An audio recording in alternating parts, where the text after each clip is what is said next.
Dokey.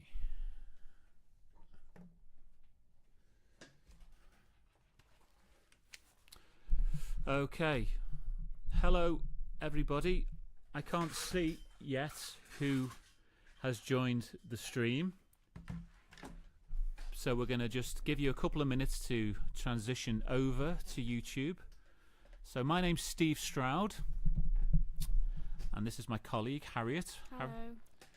And I'm a senior technician at John Moores University in the audio department. So we work on a audio and music production Bachelor of Science degree program here at John Moores University. So we have wonderful facilities. We have lots of recording studios, lots of great equipment and software, and our students, they learn about the science of audio production. So today we thought it would be fun if we take you through some of the steps of creating a production in a digital audio workstation. That's the software you see on the screen here. This is actually a piece of software called Cubase, but the kind of DAW is pretty unimportant. If you're interested in this kind of thing, you may have your own version. Like Harriet, what do you like to use, Harriet? Ableton, Logic's good as well, and Pro Tools. Yeah. I like Luna by Universal Audio. I love Cubase. I've just used it for about 30 years. But whatever you have, even free DAWs like Audacity, I think even Adobe have a version now. Mm-hmm. Audition, that's right. It doesn't really matter. It's like your kind of car. It doesn't matter whether you're driving a BMW or a Ford Fiesta. Fundamentally, you're doing the same mechanical motions. And it's like that with recording signals into a DAW. So, me and Harriet had a chat. Harriet's a technician like me here at John Moores, but she's also a musician, and she's a fantastic singer. And tell them about the song you chose to record. I chose Barbara Lewis, Hello Stranger, which is a 1963 soul song. She's an American singer-songwriter. It's actually from the film Moonlight, if anyone's seen that film. It's yeah. But I just chose it because it's in my frequency range, and it has a lot of different instruments in it. So it was something to work with that had a lot of tracks that we could work on. So we are obviously unaware of who is watching this stream right now and your level of expertise. Maybe you are already making productions, or maybe this is the first time you've even heard such a thing was possible. I don't know, but we're going to give you a little bit of information, and if you already know it, apologies. If not, hope it's useful for you. When you start a DAW session, before you even do anything musically, the first thing to do is to get your house in order technically. So you want to set up a saving hierarchy. You would have a system of folders where you keep your productions, usually titled by the artist name. So today we've saved it into the Harriet folder because Harriet's the artist today. And then when you actually open up your software, you would choose on a sample rate. So if you can follow my mouse up here, we are recording. The record format today is 48 kilohertz, and that's a professional sample rate. A lower sample rate would be 44.1 kilohertz. That is the same sample rate as a CD, for example, but which is professional CD quality. But we like to go a little bit higher because you can get even better. And the top studios will use even higher sample rates into the 90s in terms of the kilohertz. But obviously, the higher the sample rate, the more space you will need on your hard drive to capture all these signals.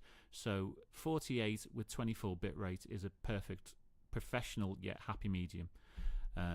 Once you've done that, it's a good idea to actually organize your session before you even start recording. So we like to decide what tempo we're going to do a song. And the first thing to do as a producer, so we're not just technical people here, it's a technical degree, but I've also worked as a record producer in studios myself. You would talk to your artist, what kind of tempo would you like to sing your song at? Because if I pick the tempo, it may be way too fast for Harriet to sing. So it's as easy as talking to your artist and clapping a little tempo along, and they will tell you what they like. I think it should be slower or faster, and then you can set up a click track within your DAW, and this is where you base all your signals along this BPM, which is beats per minute. I'll just show you a few seconds of this. So that's the click track for this track, which is Hello Stranger.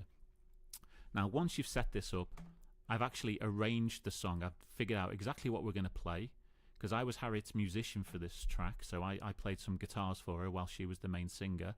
So I've worked out the chord progression. Now, this is where it helps to be a little bit musical, but if you're not, don't worry about it. You can still be a perfectly good audio engineer without actually being a musician. But I'm not going to lie, it does help if you can have a few musical chops, and you arrange it into the parts of your intros, your verses, your bridge, and your outros. And you can see here, Cubase has a nice little feature called the chord track, where you can actually cue in your instruments. So we've got tempo, we've got some markers telling us where the various sections come in, we've got our chord, we've got a click track. It's a perfect time to start actually recording some signals. So the first thing I did was record a bass guitar to go along with the click track. Now, if this was a full session, if me and Harriet were releasing this on a major label and we were on a major studio, we would probably have a drum kit and a brass section and all kinds of things going on. But we're just doing a quick half-an-hour little taster session for you. So we've kept it simple. I've just DI'd, which is direct injection, a bass guitar into my audio interface, which is an Audient ID44. Pretty good bit of kit. Plugged it straight in, no plugins, no nothing. I haven't even used an amp. Straight into your interface. And even if you've got a cheap audio interface at home, a USB one, this would work in exactly the same way. And I've just followed. And then if we add in a harmonic note, if we add in a harmony note, we do this. She bop, my baby. She bop. So that's the B, and then we add a third 3-part harmony.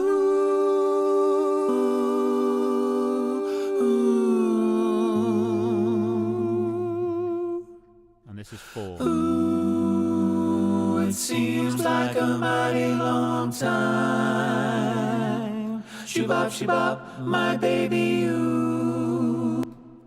So there we go. That's my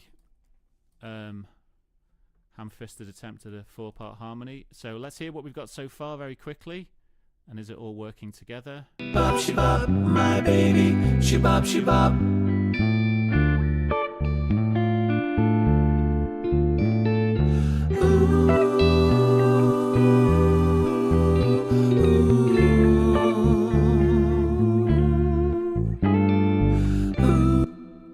Yeah, not bad, but it's not great because we need a lead vocalist, and that's where she comes in. So just quickly, to record these backing vocals, I use this mic here, which is a large condenser. And the difference between a condenser and a dynamic mic is it needs phantom power, which is 48 volts. It's a little bit more sensitive, and I just recorded it here at the desk, which isn't ideal acoustic conditions, but it's probably okay for a backing vocal. But for the main vocal, we went to an isolation booth down the hall. We've got a full mixing sound booth set up with a analog desk, an Audient analog desk, and that's where Harriet recorded her vocal. Do you think you'd like to tell them about the process of recording your vocal? Because we went through a few different bits of equipment, didn't we? Yeah, so we recorded on a condenser, and because it's sensitive, it stays on a microphone stand. So we tried a few different versions with the condenser, and then I wanted to move around a bit more. I wanted to hold a microphone, so we changed to a dynamic, which is a bit more durable, a warmer sound.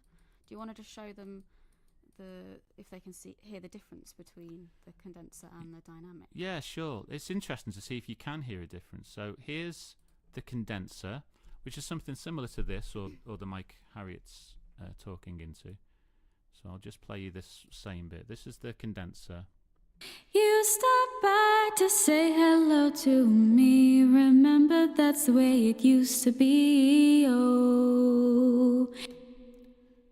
And here's the same one, but with a dynamic. Same part as well.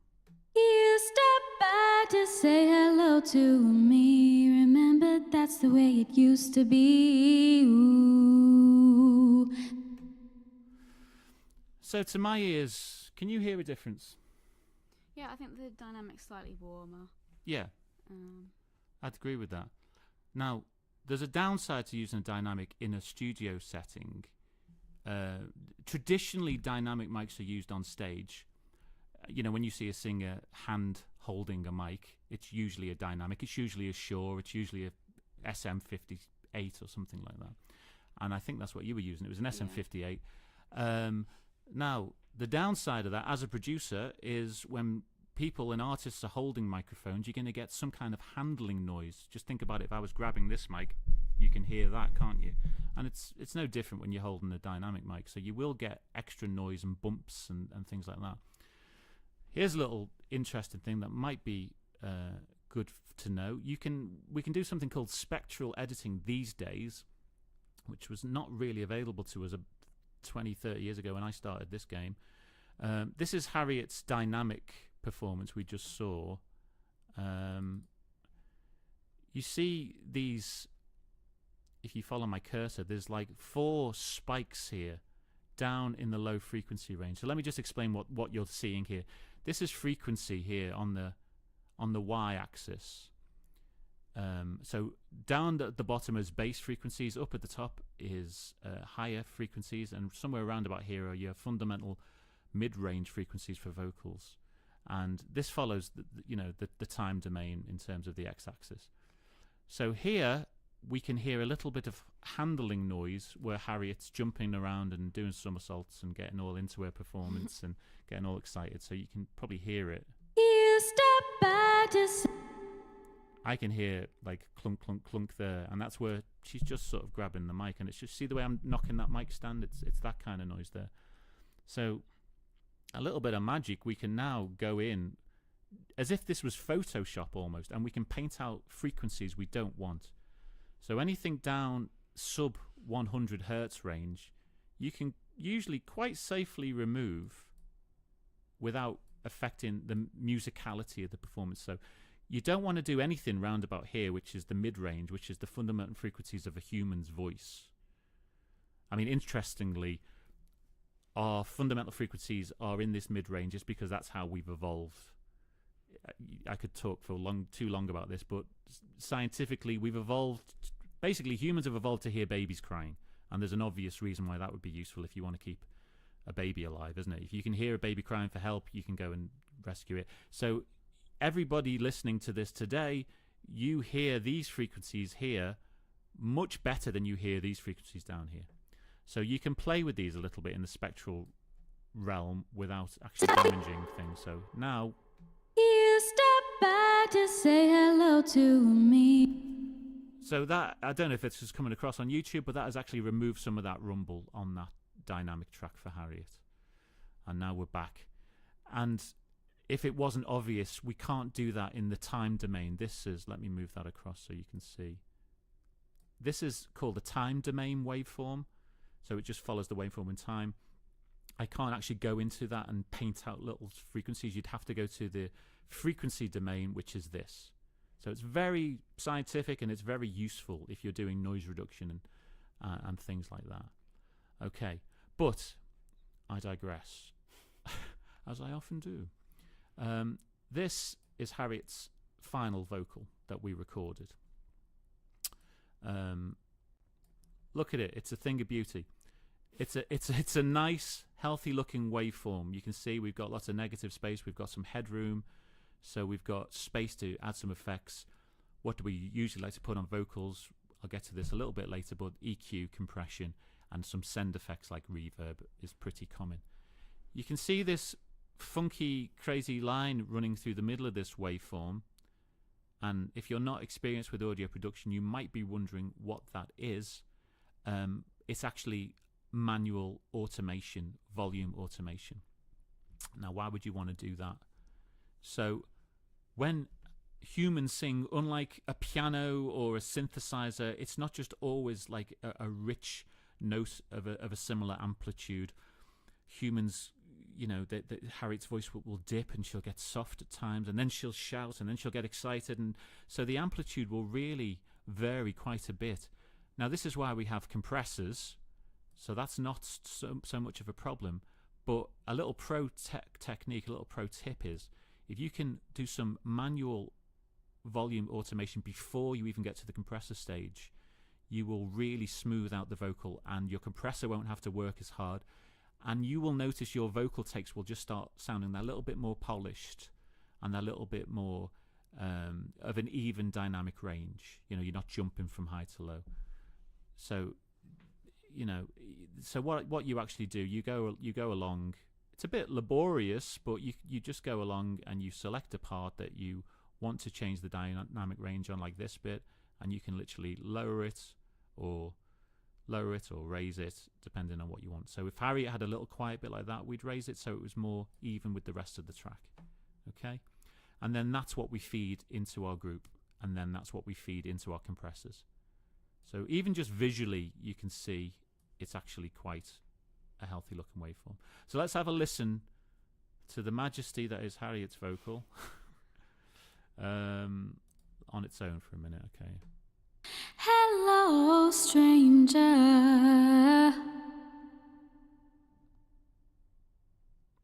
It seems so good to see you back again. How long has it been? Beautiful tone. She is. I'm not just saying it because she's sitting here. She has got a very, very nice voice. She's a really good singer. Thank you. No, you're welcome. Interesting. It just occurred to me. Did you hear when she took in an intake of breath, which is obviously what singers do, otherwise they die. So it's kind of useful. Breathing is always good. But singers will sing a line and then for the next vocal line they'll take a big gulp. Now, you have an artistic choice as a audio producer to leave that in or to take it out, and it really does depend on the track. If you're doing a very organic jazz record, you don't want it to sound like a dance track, you can leave all the breaths in. You can even leave the mic noises in if you really want a live sounding track. So there's no hard and fast rule. If you're doing a very polished, auto-tuned EDM track, you're probably going to be taking things like that out because you're going to want that dancey, artificially kind of thing. So all of Harriet's vocal performances here you can see on this mixer. If I move this across, let me move us out the way there. Okay. I'm routing them all to a vocal group. So this is Harriet's vocal group. So every part of her performance, all on different channels, is going to one vocal group. And if we look at what's on this channel, we've got a noise gate. And what that means is we can set a threshold of amplitude to cut off if a signal gets too low. So in layman's terms, we can cut off all those breaths or little coughs or mouth noises, because when you've got very sensitive microphones, you can hear people kind of moving their lips around and smacking their teeth and all this kind of stuff. You can cut all that out with a noise gate, so it will only open up when she sings loudly, and that tends to be how we use a noise gate. We send it to a compressor. This is it's Steinberg's version of an 1176, which is a standard FET compressor. In a nutshell, we're just using it to reduce dynamic range. And dynamic range is the difference between the lowest part of the signal and amplitude. So maybe when Harriet's like smacking her lips, which is quite quiet, or breathing, but when she's really belting a note, that's the highest part of the amplitude. Yeah, it's controlling the peaks. Yeah, it's controlling the peaks, but it's also bringing up the lowest parts as well. So you're reducing the highest points of amplitude and you're raising the lowest points of amplitude to not exactly meet in the middle, but just reducing that dynamic range. And what I did with the manual automation before was help that process along. So now when Harriet sings, seems like a mighty long time. This is gain reduction. This is the peak. It seems like a mighty long time. So great. Oh. There she goes. And you're probably hearing a nice, hopefully nice, pleasant, echoey sound. That's a little bit of reverb. That's what we call a send effect. Things like EQ and compression are insert effects traditionally. So you put them into the channel, into the signal. Something like a reverb, a time-based effect, like a reverb or a delay or a chorus or a flanger or anything like that, you would use as an auxiliary send. So how it works is you have an effects channel and on the channel you'd put in your plug-in like a reverb. This is a plate reverb from Universal Audio. You set it to 100% wet, which means it's just the maximum amount of effect. You set how you like it. I put a little high pass filter on there, and then on the channel that you want the reverb to come on, you actually where are we? Oh, it's this one. You dial in the amount of reverb you want. So let's see that. Oh, I'm so glad So just subtle. you stopped by to say hello to me. Remember, that's the way it used to be. So the beauty of that is I've got a reverb effect send channel there, and I could send that to any of them. So if we decided that guitar wanted a bit more reverb, we could dial a little bit of the same plate reverb to that. There's things that you traditionally never have reverb on, like a bass doesn't traditionally have reverb on it, but there's no hard and fast rules in audio. You do what works. Okay, so we've recorded everything. We've done a little bit of editing. We've mixed it. So let's talk about how we would mix it. So let's unroot these.